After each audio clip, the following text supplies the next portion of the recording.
A thug not only snatched Annie's backpack, but also started groping her. Furious, Annie slapped him hard across the face.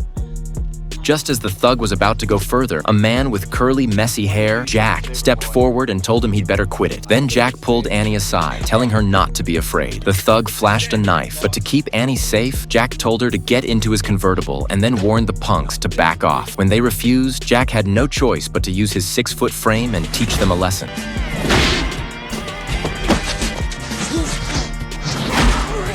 In less than a minute, the punks were on the ground. That was the power of Jack's kicks. Annie, watching from the car, was stunned. She had never seen a man fight like that. A moment later, Jack walked over to calm her down and told her to just call him Jack. Then he picked up her bag and handed it back. Next time, be more careful when you show your wallet.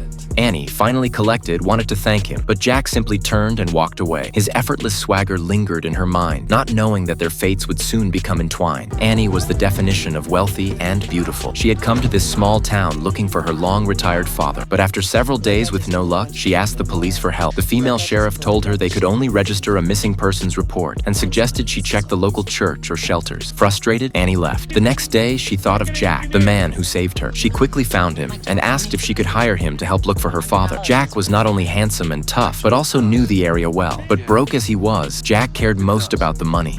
$100 a day.